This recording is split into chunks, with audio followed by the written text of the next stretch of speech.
we love creating things. We love creating things that are awesome, creating things with engineering that nobody else can do. And so like, that's what gets me up and out of bed every morning and excited to come in the office and see new designs. Welcome to The Wedding Biz with Andy Kushner, the show about the global wedding business and your backstage pass to the happily ever after world of professional dream makers. I gave you my heart on a silver platter, 'cause you make my dreams come true. It won't crack, baby, it'll never shatter. Hey everyone, it's Andy Kushner, host of The Wedding Biz. I'm recording today from my Airbnb in Los Angeles, California, where I've been for a few days having some really exciting appointments related to the podcast, and also conducted a couple interviews. I sat down with Troy Williams, the wonderful event planner and designer who has so much energy. You're going to really have fun listening to him, and that'll be released in the next couple of months.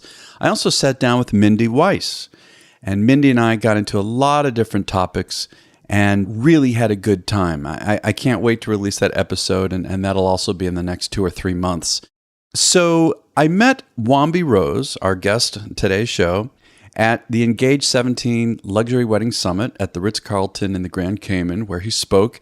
And I thought that he was brought in to give a sort of motivational speech as someone who had success on the hit TV program Shark Tank with the company he co-founded, Lovepop, which began as a 3-dimensional greeting card company using paper art. However, it has since expanded into the wedding invitation market. And I thought that this would be a nice change of pace for the wedding biz because Wombi's passion is evident in his story. And this is not just a business. Wombi sincerely wants to help people express their love and emotions. And it's just such a fascinating story. And again, how he did this through winning on Shark Tank with his co-founder. And so that's why we have him appearing on the show today. So please enjoy my conversation with Wombi Rose. So Wombi, you have such an interesting story. Like I heard you obviously speak at the Engage Luxury Summit conference, here at the Kimpton in the Cayman. We are still here. We have one more night and morning. And your story was just so interesting to me. I mean, first of all, this is a wedding conference, and I know that you can do a lot of wedding business, but you kind of come from the outside, And but I understand that you and your business partner, John Wise, started Lovepop, which is, and we'll get more into this in a minute, but a 3D pop-up greeting card company that you had started about 1.5 years before a huge break on the Shark Tank. Right, on TV. I mean, man, we got to get into that. And you ended up getting funded by Mr. Wonderful himself, Kevin O'Leary, right? And when you were talking, I saw some examples of your work. What stood out to me was the willow tree. I mean, so complex of a piece of, let's say, paper art, a crane, and some really seemingly intricate cards. Before we go there, I want to know, where did you come from? What's your passion? You're from Boston, right? Yeah, I grew up in Pittsburgh, born in Berlin, grew up in Pittsburgh, but have been born in Berlin? In Germany. Why? What were your parents doing? So my mom's from Berlin. She's German. My dad was doing an exchange program, and met her in school. Oh, in college? In college, yeah. Ah, he was doing a PhD. So you're a love child here real early? I mean... Yeah.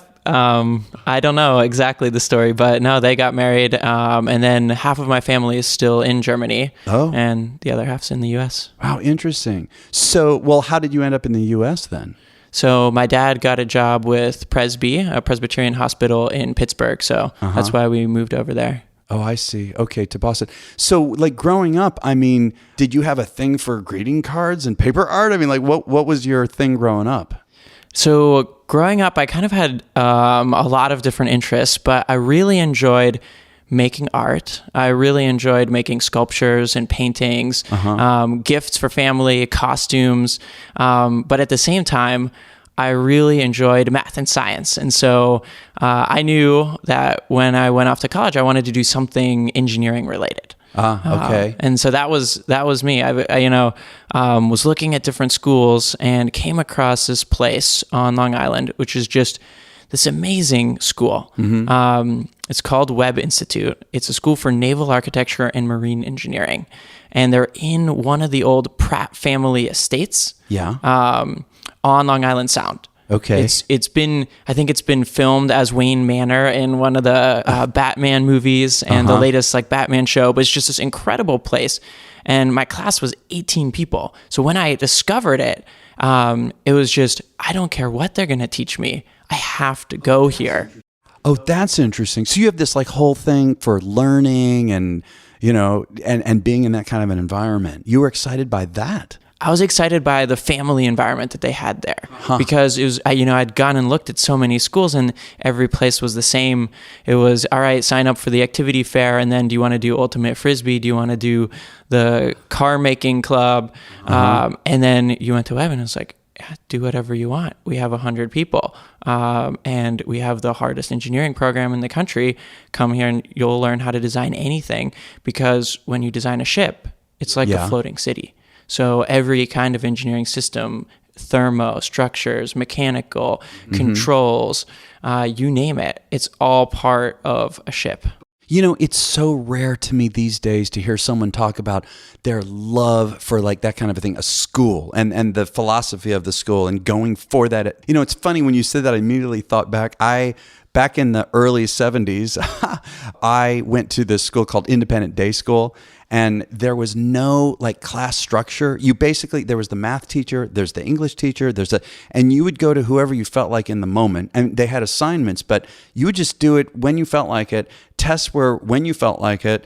And, you know, we would like study up in the trees and stuff until actually it was my younger brother who fell and broke his arm. I think they changed that. Yeah, no more studying in the trees.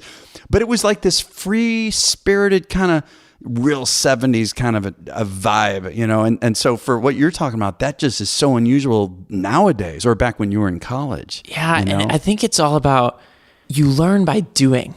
It's so hard to learn something when you're not getting your hands dirty, when you're not... when you don't have a purpose for that learning. And so that's what I saw and that's what drew me in. And there's so much design work that goes into it. And when you're designing a ship, you're thinking of everything from, it's part of a system. How many ships do you need? Where are they going from? What kind of seas are they going to be in before you ever even put pencil to paper as to how big it is? And then once you start looking at that, how big is the engine going to be? How fast does it need to go? And then you start thinking about it from the aesthetic standpoint. How's it going to look? And that was the cool thing, is it really got to combine the art and the science. Yeah, I'm seeing how this ties in, but keep going. Yeah. Yeah, and so, like I said, I had no idea this was a profession. I had no idea it was something that people did. I barely knew anything about ships. But once I started learning about it and reading up on it and researching it, I knew. So what did you do next? What did you do? So I did a grad school at MIT, and what I learned there was optimization. The professors were amazing, and the students who were in class with me were 10 times smarter than me, and it was an incredible experience in that sense. I was actually in Australia working on a project with liquefied natural gas carriers and liquefied natural gas production when I got a call from John. So John was my best friend at Webb in college, and we had been talking about starting a business together for a long time. And I got a call from him, and he said, you know what? I've just gotten into Harvard Business School. You should try too, and we should start a business together. Okay. Why don't you apply? Yeah. And there was still time to apply for the year that he had gotten in. So I'd been working as a consultant for a while, and I thought, this is really fun, but it would be even more fun to do this for ourselves. Well, and a place like Harvard loves when a kid comes in having some experience like that. Yeah, too. I mean, it's almost the prerequisite, for whom they're looking for. But I got super lucky, got in, started with John, and we were looking at all kinds of projects in the industries that we knew. So we were looking at liquefied natural gas, trucking. We were looking at industrial fish farming. We were thinking about all of these ideas, and that's when we went on this trip to Vietnam, and we fell in love with this. You style mean of on a art. vacation, or No? So it was a school project. Okay. We were working for different local companies in Vietnam, and I was working for an online dating company. They wanted to. They had a website, and they wanted to start an app app. And so I was running around Ho Chi Minh with a translator, trying to understand how Vietnamese people my age were thinking about dating. And how they would respond to a dating app and what they would want it to look like. Is this before Match and all of that, or around the same time? This is after. So it is after. Okay. But culturally, online dating was not as much of a thing in Vietnam at that point. Yeah. And I think it's still a couple of years behind, for example, where it is in the US. So we were working on that. John, on a complete random chance, was also in Vietnam because there were like 10 different countries they were sending people to. So he was also in Vietnam working with a radio station. And so we were doing customer interviews, putting together this project. One night we're going to dinner and we stop in our tracks. We're walking down and we see this incredible art on the side of the road, and we just have to stop. And we go through every single piece that they have, and it's this special kind of slice form kirigami, which is a descendant of paper cutting, of Japanese kirigami, and it's just incredible. And the way that it's put together reminds us of the way that you design a ship's lines plan. Come on. Okay. The way you design a ship is you take this really complex 3D shape, and you have to somehow identify what that shape is so you can build it.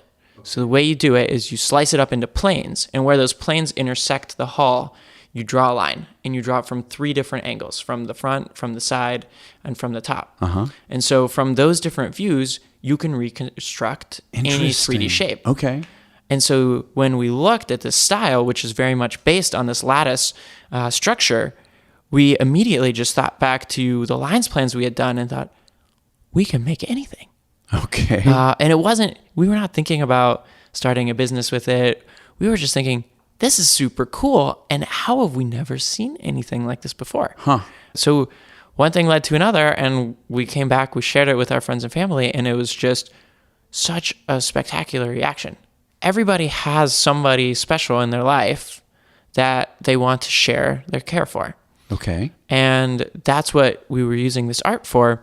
And so we had, floral bouquets, we created a teddy bear holding like a heart. We created, and I mean, the list goes on, a unicorn. Now we have this crazy dragon. Oh my God. Yeah. We'll post pictures on the show notes, but go ahead. Yeah. Sure. Yeah. So it's just, the world of possibilities is endless. And then we started seeing like, oh wow, there's something different.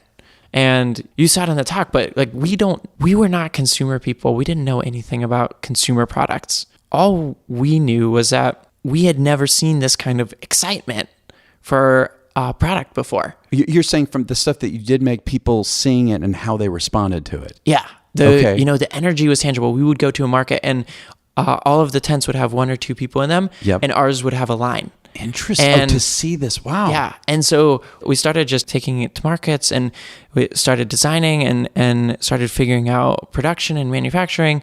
And what we knew is that we had started to come across this concept of product market fit, where like what you have is something that somebody needs, somebody wants in their life.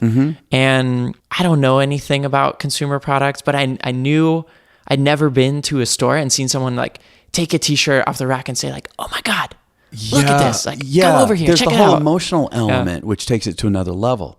And that's what was happening everywhere we went. And so one step led to another. And so we started our own production facility. We were having a lot of trouble trusting different contract manufacturers. So we started our own facility. And this story is just incredible. We had started working with a designer in Vietnam, which is like, it's become part of their culture, this style of kirigami.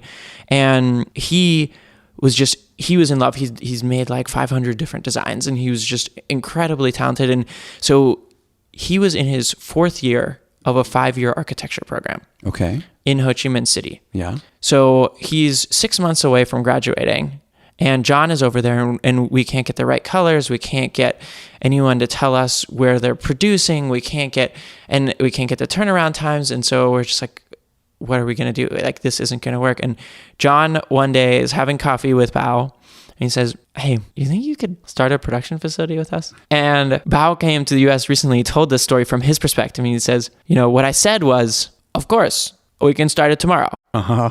Well, how long is it going to take? A week? Oh, he's just making all this up. Okay. Yeah. And in his mind, he's thinking, oh my God, what is going on? How am I going to do this? I have no idea what I'm getting into. Talk about not saying no. Yeah. No, Bao does not know how to say no. No. And so, of course, his parents are dead set against this because he's 6 months away from finishing a degree. Oh, yeah. But he, in his mind, he's like, this is my opportunity. And so we started with 5 people and 1 laser cutter. And Bao has grown tremendously. He was a designer and engineer. Now he runs a production facility with over 200 people. Oh my God. We're in the third location is this? there. In Da Nang. Okay. It's in Vietnam, Yeah. in Da Nang, which is this incredible city. It's so beautiful. It's the third biggest city in Vietnam, about 5 million people, which is about the size of Boston, greater Boston area. And it's on the water. It has incredible seafood. I've heard generally speaking that Vietnam is like beautiful.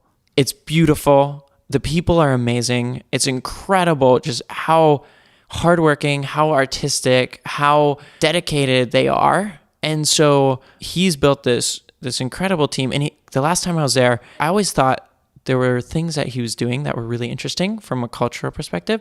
And I always thought it's like, oh, this is how they do it in Vietnam. So for example, he has a full-time English teacher and she teaches English to all of the assembly labor. Whoa. And when they get a question right, they get money. And so I was interviewing different people. I was recently there and I was interviewing different people in the factory and learning about how long have they been with us? What do they like about it? What do they not like about it? And they're like, you know what? There's no other place I could go to work where I could get money for answering questions right in English class. That's crazy, yeah. Let alone have an English class. But they have this little penalty box where if you're late or something, then you have to put some money in the jar. And then if you get a question right in English class, you get money. And it's just like, I was like, oh, this is just what they must do in Vietnam. It's classic behavior modification. But it turns out it's just Bao. And now everything is feeding off of it. And they've created all these little fun things. And it's just seeing that grow has been really, really cool and really a big part of the company. So this is how long ago? Like, from what I understand, the company's been in existence. You've been selling product for 1.5 years, right? But Shark Tank, when did that happen? Shark Tank aired December 11th, 2015. Oh, that long ago. That long ago. Okay. Well, is it that long? It's 1.5 years ago. Yeah, well... It feels like 10 years ago, but yeah. Well, and hearing the story yesterday, or when you spoke, it just felt so recent. So prior to that, you had, I think you said 300,000 in sales. Am I saying that in 1.5 years? Yep. Am I skipping a big period of time? Well, tell me this story. So what compelled you to need, I guess, to get on a show like Shark Tank? You know, it sounds like you guys were doing really great on your own. You know, why did you want to go outside, bring someone else into it? Couple different reasons. So first off, Shark Tank is incredible. The show personifies the American dream. So many of the people watching, it's over 40,000 people who watch it, are also applying for it because it's just this incredible personification. You mean more than 40,000? Did you mean to say 40 million maybe? No, applying to be on the show. Applying every to year. be 40,000. Yeah, Okay, 40,000. Yeah, it's such an incredible number of people who watch the show and see themselves there, right? And so I think it's for anyone starting a consumer product company, it's such a great opportunity to both find investment, which every startup needs, but also to pitch your product to America. There's 7 million people watching the show. Right. And so it's a captured market, basically. It was one of those decisions that there were a lot of people telling us, oh, why are you doing this? You're going to have to give up part of the company. But we just thought, it's an incredible opportunity. How could we not take this opportunity? To just jump it and take to another level. Exactly. And to really put ourselves out there. And at the same time, we were also looking for capital because, you know, how much capital you have available really determines how fast you can scale a business. And, you know, we were taking on a $7 billion industry in the greeting card industry. Yeah. And it was going to take some capital. So it all really came together at the same time. We pitched on Shark Tank and I mean, most nerve-wracking experience of our life, but we had prepared for months. Wait, let's talk about that if we can, if you don't mind, just for a minute, slowing down for a minute. No worries. No. So tell me about the details, the specifics of preparing for it. I mean, what is it that you know? A lot of people are applying, they see the application, but what are the parameters with which you present this? You know, what are you working within? What is it that they want to see? Or is it just from you watching the show and you just figuring out how you're going to present it to grab attention strictly from your experience of seeing episode after episode and what works? Like, did you study the show? Absolutely. So everything, all the preparation starts with research, right? So you have to know what you're working with. So we watched almost every episode of Shark Tank, and especially the ones that went poorly. All the pitches that went poorly. Interesting, what not to do. And we really focused on, all right, so can we understand each of the sharks? Can we understand what they like, what they don't like? Right. What are the hard questions they ask? And what gets people into trouble? Okay. And one of the things we learned very early was if you don't know a number, if you have to hesitate. Oh, I've seen that. I've seen it a handful of times, but I have seen that you get slammed. Immediately, and they immediately lose trust in everything that you're doing. Yeah. And so one of the very first things that became apparent to us is, you're not in there with your financial model. It's not like you can say, oh, hold on, I'll get back to you with that number. Right. So we recognize that we would have to memorize our entire financial model. Oh my God. And so we spent weeks memorizing every number, net margin, gross margin for the next 5 years, every year, how many retail locations we would have at a particular point in time. Just every piece of the business we memorized, because when we were in front of the sharks there, we knew that we did not want to hesitate. So if they ask, what's your net margin going to be next year? 20%. Okay. And that's the thing. That's like the number one thing that I still share with everyone who's going on the show is you have to know your numbers. And there's so much more. I could talk for probably hours about all of the things that we diagrammed out of the things that get you in trouble and how to avoid them. Let me back up for a minute. How many minutes do you have, just to remind me? In the show? Yes. So the segment... Because you also got to plan clearly your strategy, how to move from one place to another, and you have a certain amount of time. How much time did you have? It's all variable. It depends on what's going on. But there's a range. There's a range. So we were in there for about an hour. And I think the final clip that was shown was about 8 minutes or so. Okay. See, I'm naive about this. I didn't realize that. It's all rolling. So there's no second takes. It's kind of like live, except not live. And then they cut it together and they did such a fantastic job. What they showed is so representative of what happened, and they just left out all the boring pieces. You're lucky, because I saw a presentation by someone else, I don't remember who was on the show, who got turned down, and he said he felt like the edit was not really, it didn't, to him, express the way it went. But you felt good about how they cut it together. Yeah, I thought it was extremely fair, and there's good parts and there's bad parts, but I thought it was very accurate. But what did you prepare for that, like you say, you had to prepare for, you could talk for hours about it. What were some of the biggest things, if you could just pick out a couple, that might happen? And also, obviously, I know you studied the personalities, right? The strategies, and also they got to entertain. This is an entertainment show, right? You don't want them to entertain at your expense. Exactly. Right? So the couple things are definitely know your numbers. We've talked about that. Yep. Be honest up front. If there's something they're not going to like, bring it out early. Tell them about it. Make sure that everybody understands. So it doesn't derail you later. Yes. Do things that are personalized. So we created a special design for every shark on the show. I've seen these kinds of things, sure. Yeah, so for example, for Mark Cuban, we made a basketball player. For Robert, we made a sports car. Lori had a lady shopping. Barbara had a New York skyline. Okay. And Kevin had a $sign and a money bill that we made with his face on it. And so, it was all about how can we make it as personal to them and, show them the possibilities of what we can do in a way that's fun and visual that also plays well. On TV, you always want visuals. Well, but also you're talking earlier about how, like in that tent, in the early days of this, how you had this big line of people wanting to see it because of this emotional reaction. So obviously you want to reflect that in the show with those 5 people, right? Oh, absolutely. I mean, I think that's the last piece, is just know why you're doing what you're doing. And we do Love Pop because we want to give you a reason to do something awesome for someone in your life. Okay. And our goal is to create more magical moments. Why do we love that? Well, because we love creating things. We love creating things that are awesome. Creating things with engineering that nobody else can do. And so like that's what gets me up and out of bed every morning and excited to come in the office and see new designs. So it's like, you know, they can sense that. They can sense when it's real.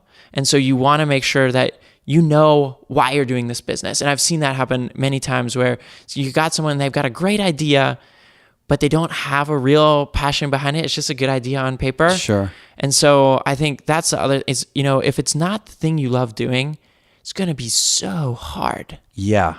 So you're on the show. What was the experience like for you and John? You know, I mean, it had to be so intense. What was it like? You do all this research, okay, Wombi, all this research. You got this business going. You know in the back of your mind what this could do for your business, right? And personally, and to get your message out, all of it. You've got so much on the line. What was that like? I mean, that moment. How do you keep your shit together? Okay, let's get to the bottom line. It's really interesting how this played out for us because we had been practicing all week. Okay. We had been practicing all of the questions we'd heard them ask before. We were just firing off at each other and responding. And the potential objections and all that stuff, everything. And we had abuse. kind of practiced through it. We had rattled off our financial model. We had practiced, because it was two of us, who was going to take which kind of question so that you're not stuck just looking at each other. Yeah. You got this one? Yeah, which I've seen where they hesitate and you know that that's it. So we had done all of that, but then, you know that butterfly feeling? Of course. You're standing in front of those doors and you know when they open. Yeah. Like at that point, Game the on. train is moving and like it's going to keep moving and you're either going to stay on it or you're going to fall and the off. lights and the cameras and, you know, again, the implications of what this is all about. Yeah, and the lights are bright. And then there's the weirdest thing happened to me. So we walked down and then you stand there for a little bit while they take some pictures. Okay. It's 3-camera set. You've got the lights and the sharks are there and they're really close to you. Oh, are they? And because I know camera angles can be really, you know, misleading, but go ahead. Yeah, no, they're close to you. And the weirdest thing happened to me. I was standing there and I just thought, I know these people. I know them. I see them on TV all the time. I've watched hundreds of episodes with them. I know them. And so it was weird because I thought I would be really intimidated by them sitting there, but instead it was just like, oh, these are the people that are in my living room all of the time. Yeah. And then they cue you to go and do your pitch. So the very first part we had memorized it was a couple sentences just about why go to the drugstore and do that multiple choice selection when you could do something awesome, like a Love Pop. Okay. And so we went through that, and then they all started firing questions. And the second they started firing questions, all of the nervousness and energy, like it all went away, and it just became, oh, we're talking about our business. Yeah. We know this. And we forgot. I literally forgot that there were cameras. I forgot that there were lights. I forgot that I was in the Shark Tank. And all I was doing was answering questions. And John was answering questions. And whenever one of us would stumble a little bit, the other one would jump in. And it just became this like rhythm that we got into. And literally that whole 50 minutes or hour or however long we were in there, it felt like a minute. It felt like it just over. I can see on your face how much you clearly enjoyed it. It's fun. Yeah, right. I kind of forget. Again, so much is on the line, but that had gone out the window. All of the lead up, that was really terrifying. And then the moment that we were there and doing it and in the moment, then all of that faded away. God, I'm dying to see this. I guess ABC Red, I wasn't able to find it. You know, I wanted to see it because I didn't see it when it came out. I'd love to see that whole 8-minute clip. Yeah, you'll have to check it out. I'll help you find it. Okay. All right. So from what I understand too, watching the show, you know, a handful of times, everyone knows what the deal is. So can you share with me what the deal was? What was the negotiation? Yeah, we ended up doing a deal, $300,000 for 15% of the company. Not bad. 15%. Yeah, Okay. not bad.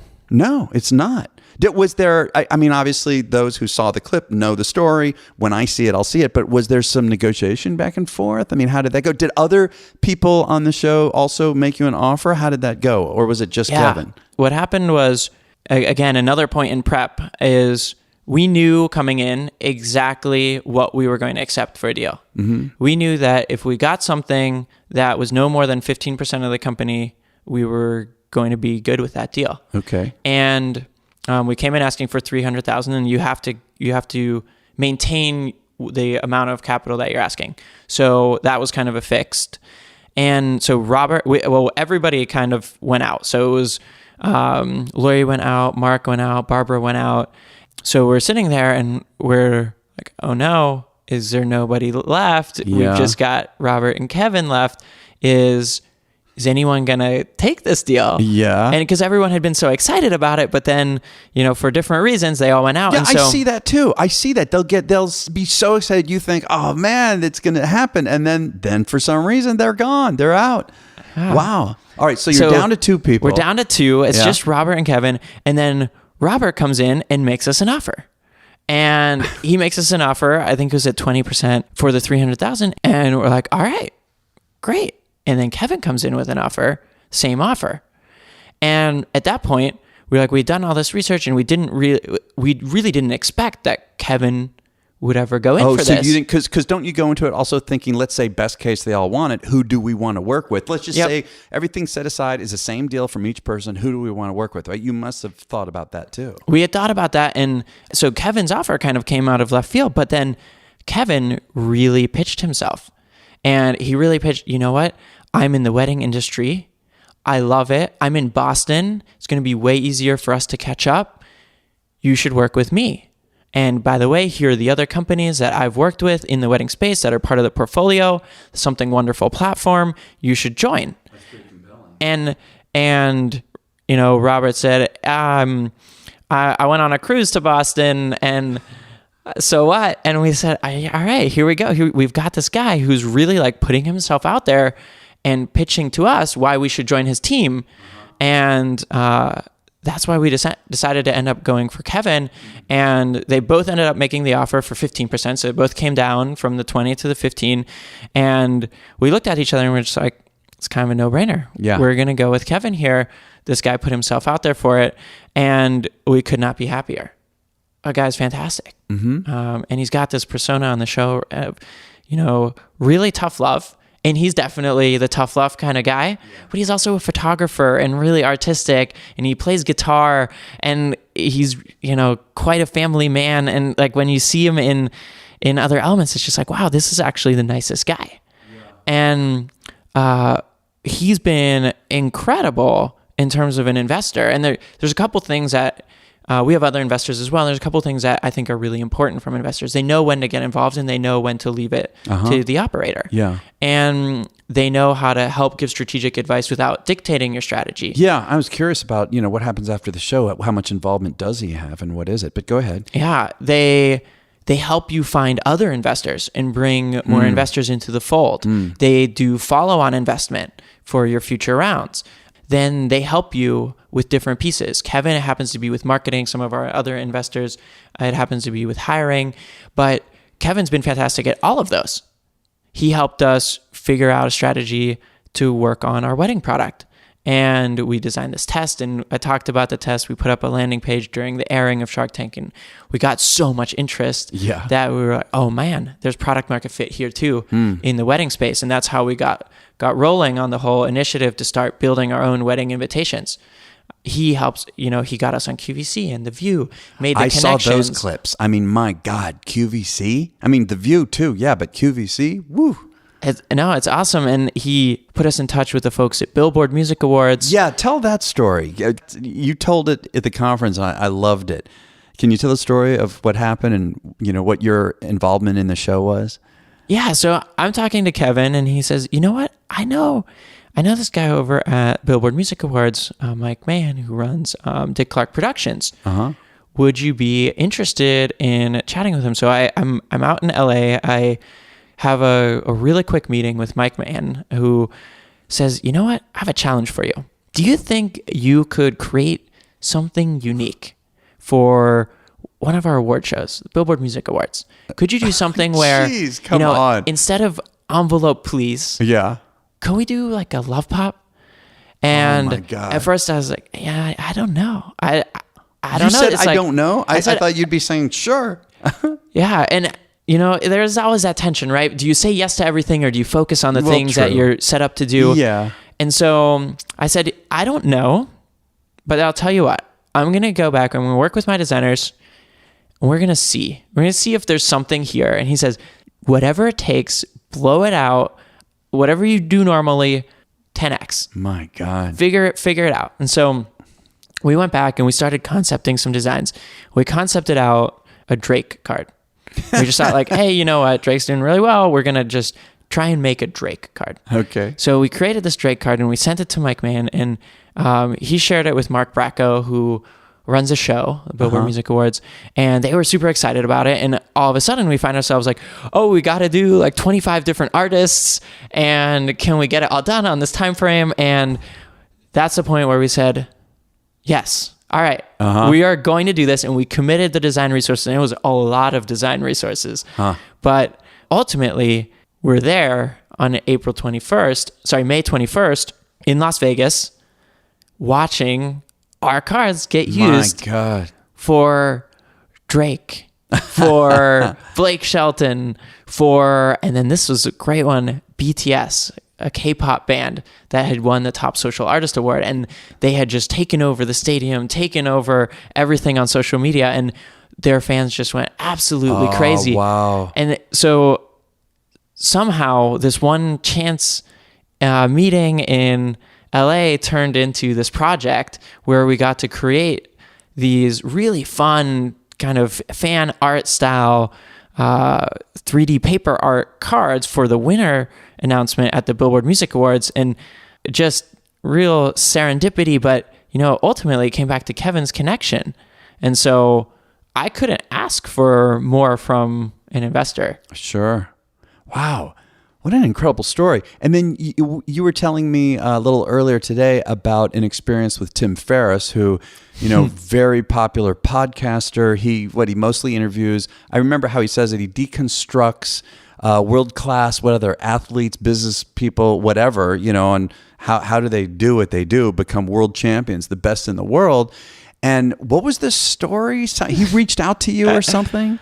Yeah, so I was on Twitter one night and I saw that Tim Ferriss had liked some of our posts on Twitter, some of our tweets, and I was like, all right, that's interesting. I wonder if it's someone on his team that's following us. And then Veronica, our head of customer happiness, reaches out to me and said, hey, Tim Ferriss just DM'd us. He's interested. He's doing a new book launch, and he got one of our cards from a friend. So one of his friends had discovered us in Boston, had picked up one of our cards and sent it to Tim as, just an occasion card. I don't know if it was a birthday or something.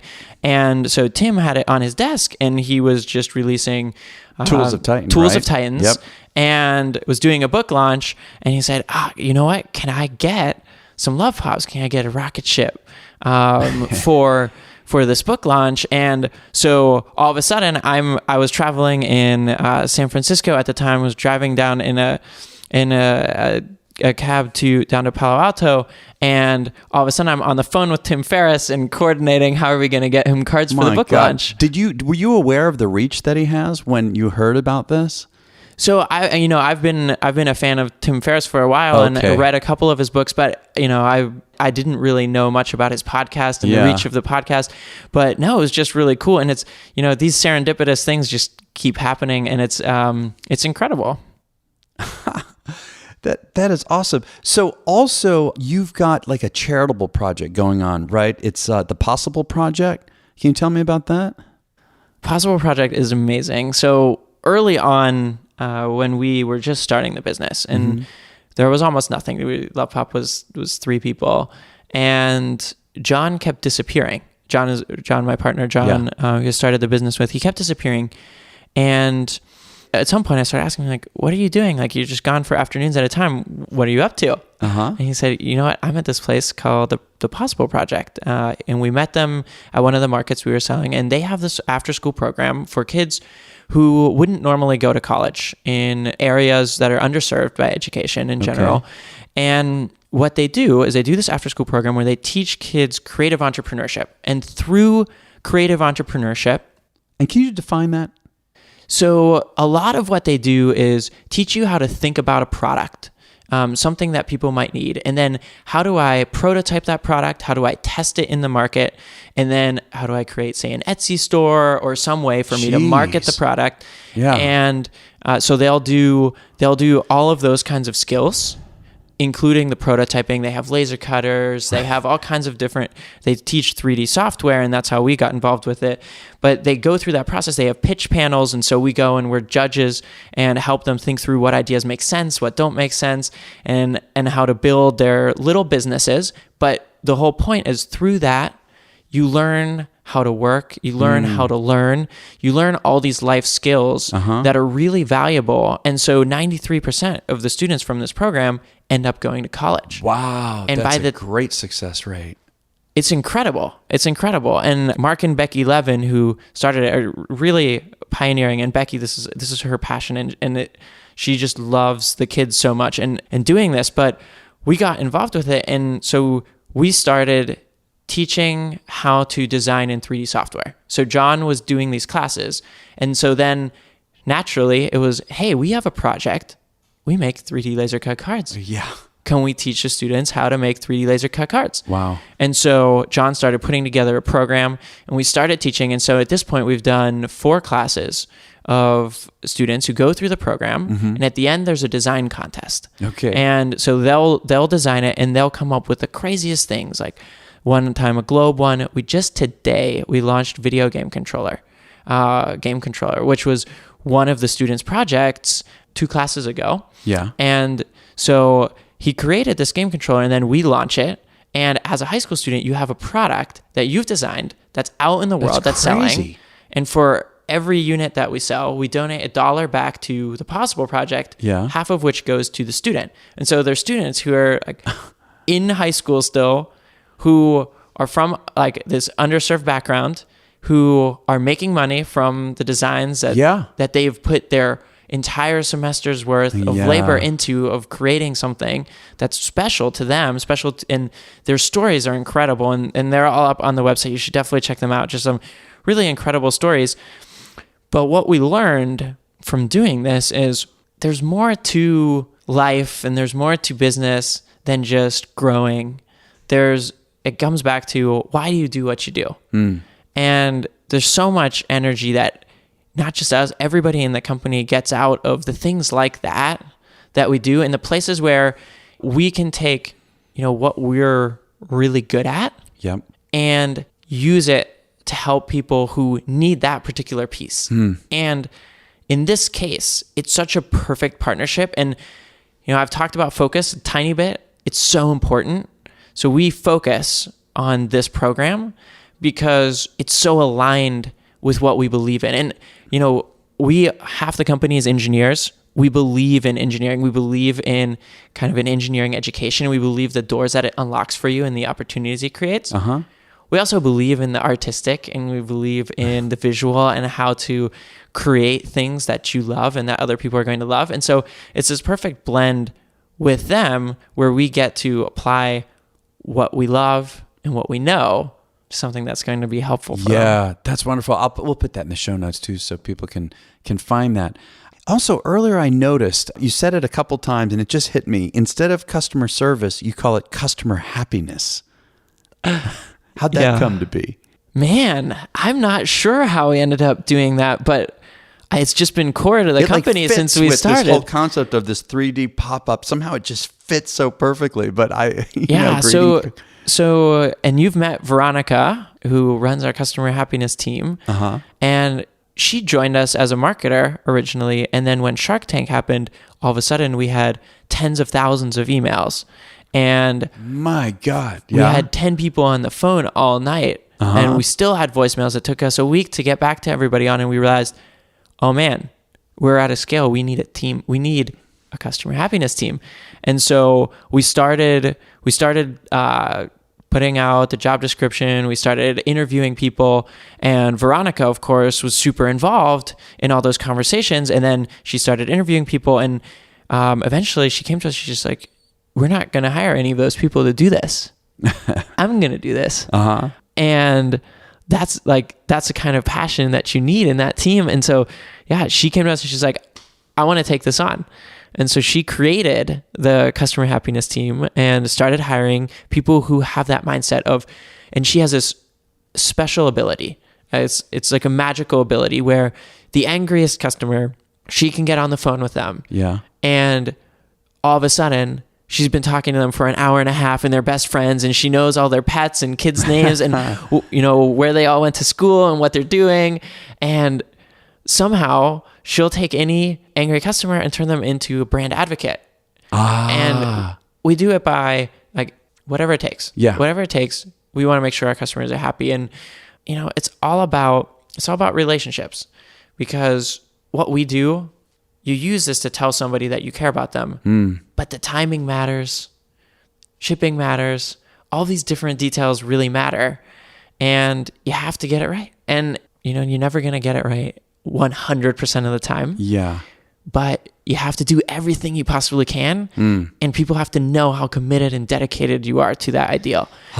And that's what that team does. And the other thing they do, which is really central to kind of our growth, is they teach the team. So we have a Slack channel. We use Slack. It's a chat program. We use it to communicate in the company. And so everybody in the company is on this channel called The Feels.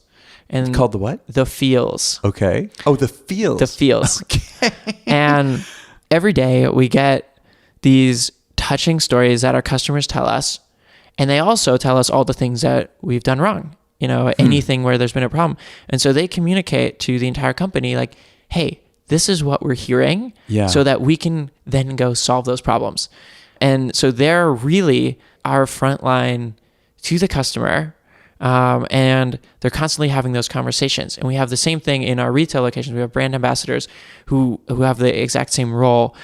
And what that does is it allows us to react really fast.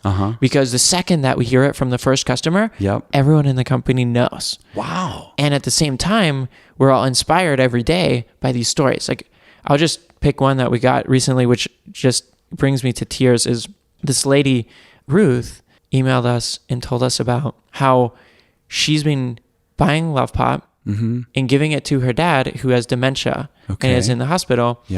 And she sends him one once every day. And when she goes, not once every day, once every month. When she goes, he doesn't remember her anymore, but he has the cards displayed all throughout his room. Come on. And every time when he gets a new one, he has that joy again of opening it.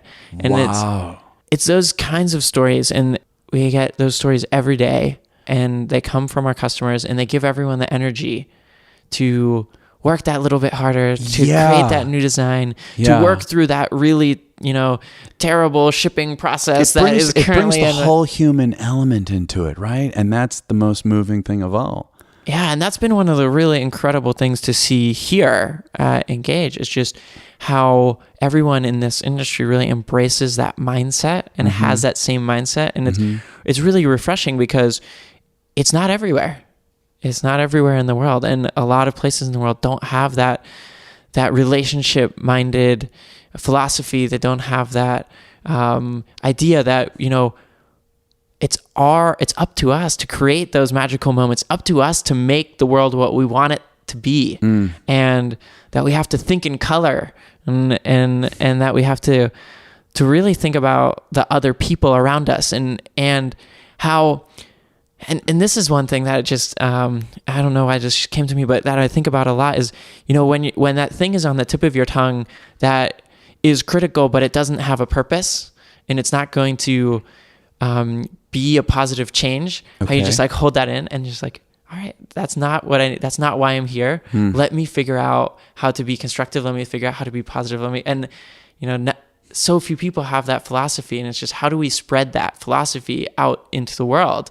And that's where I'm really excited that now with building Lovepop in the company, we are starting to generate this platform to give us that voice in the world to carry that message. Yeah.